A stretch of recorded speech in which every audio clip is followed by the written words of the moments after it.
Have you ever wondered why we go to war? Or why you never seem to be able to get out of debt?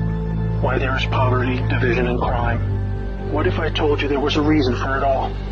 What if I told you it was done on purpose? What if I told you that those who were corrupting the world, poisoning our food, and igniting conflict were themselves about to be permanently eradicated from the earth? You might think that an idealistic fantasy. Well, let me tell you a story. We acknowledge there are criminals, of course.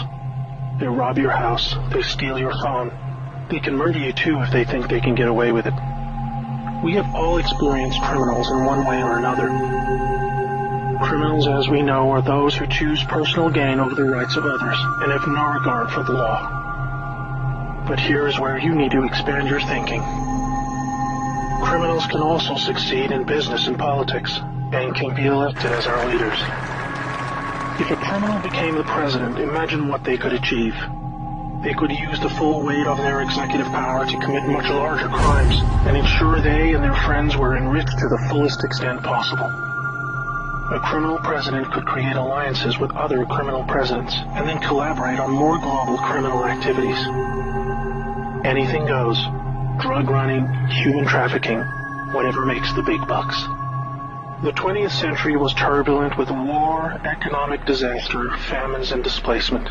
We have always accepted these things as just human nature, and simply the way the world works.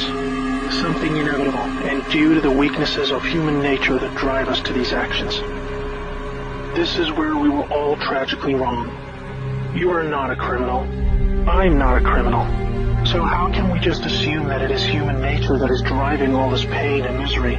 What if it wasn't human nature at all, and as a result of something more deliberate? We were taught that capitalism was the cause of a massive rich-poor divide and the reason for poverty, which in turn is the reason for war, crime, and starvation. Others were taught that communism, the system of equal wealth across all people, was really to blame for the mess. But you see, folks, it is none of these things. It is not our nature to fight and be racist. It is not in our nature to rob from others.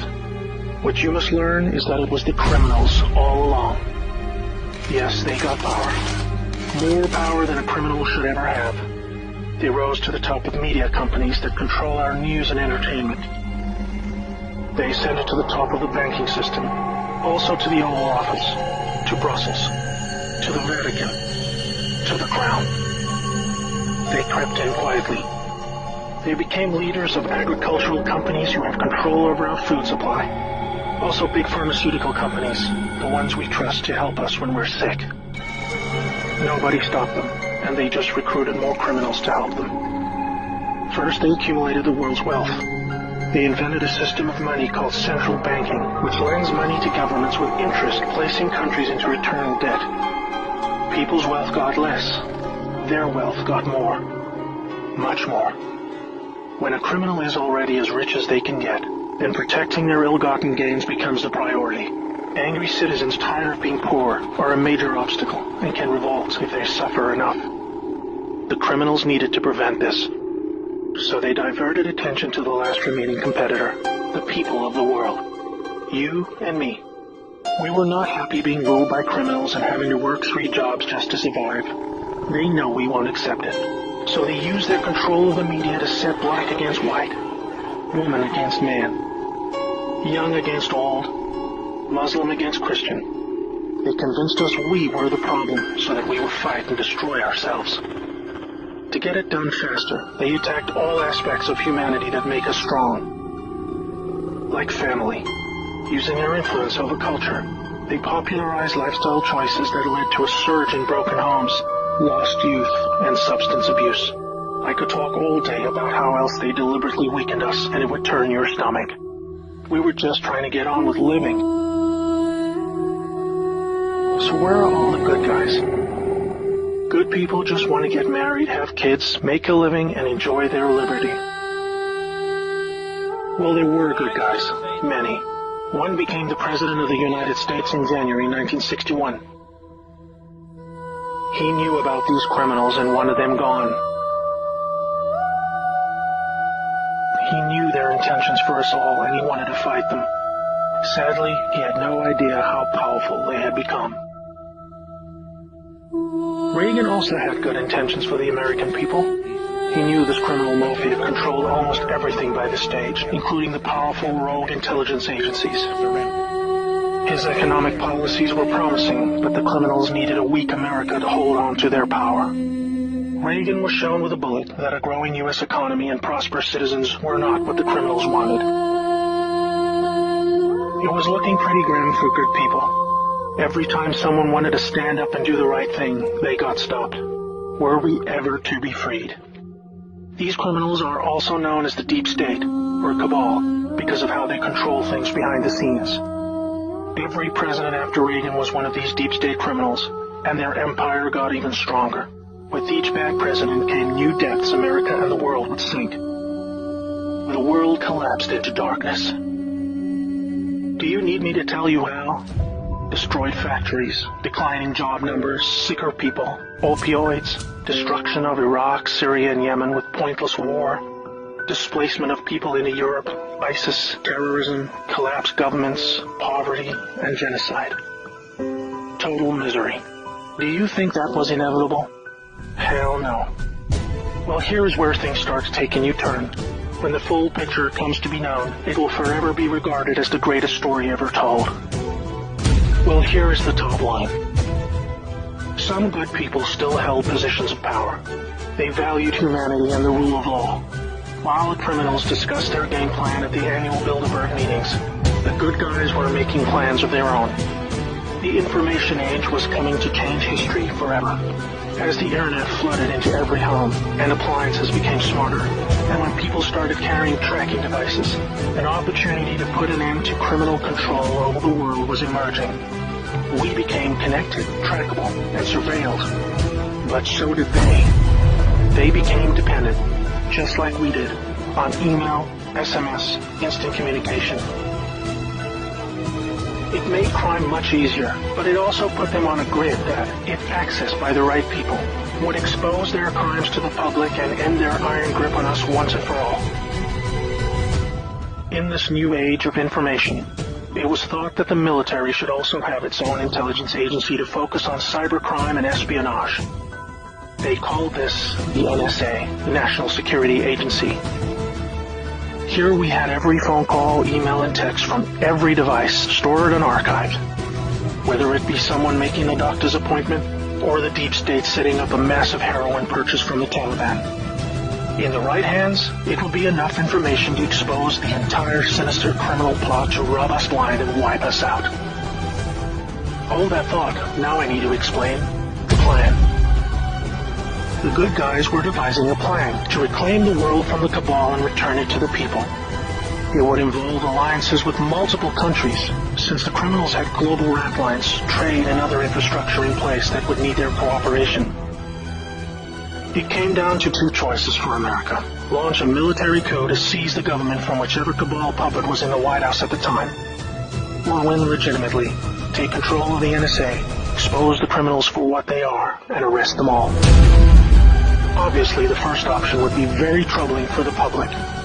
With people still preoccupied with cabal-engineered social issues, they would likely revolt and hurt themselves and others.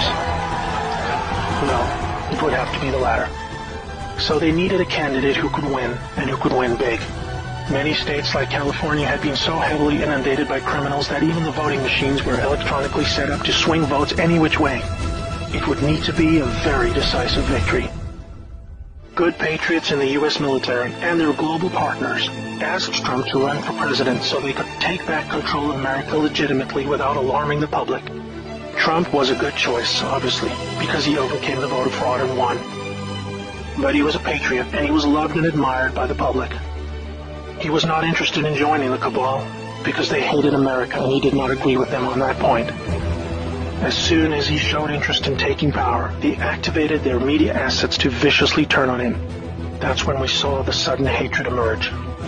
Even when he won, the cabal still had no idea what he was a part of, and the sophisticated plan that was about to unfold against them.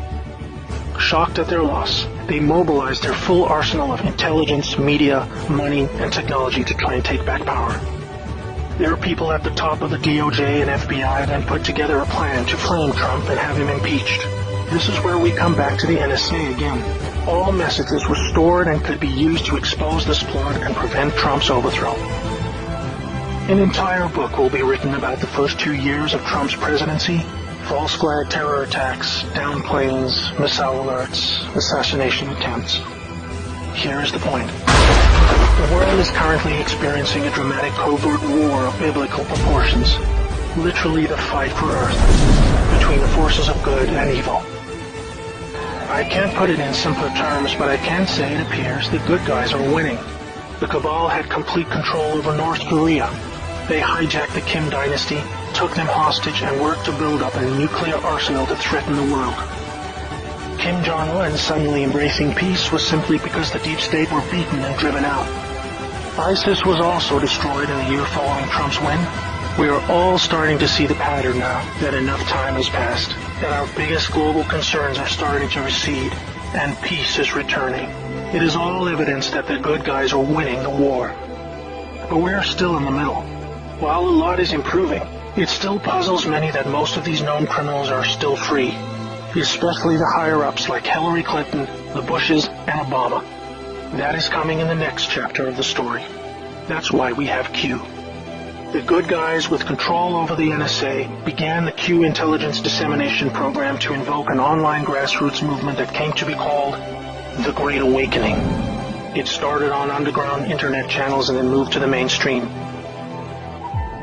Q has been a fun distraction for those who follow world events and desire truth, but it is about to begin a much more important and necessary phase: keeping the public informed when the deep state war breaks out onto the surface. By this, I mean high-profile arrests. Yes, folks, the criminals I'm referring to are famous politicians, actors, singers, CEOs, and celebrities. People who have earned our trust, respect, and admiration. They have done very bad things that are all fully known and documented, and they will be severely punished. Those of us who have followed Q since the beginning will be here to help you make sense of the coming events. We are among the first to realize that our petty partisan divisions are just trivial distractions, and we are all enslaved by a hidden enemy. We realize that the problem was never capitalism or socialism, Democrat or Republican, black or white, Muslim or Christian. We know it was just very powerful criminals who had too much power. Fellow slaves, it's time to buckle your seatbelt, recognize your true enemy, and embrace a new future that we all owe to the brave patriots who risked their lives to achieve this victory against the greatest force of evil the world has ever known. May God bless America.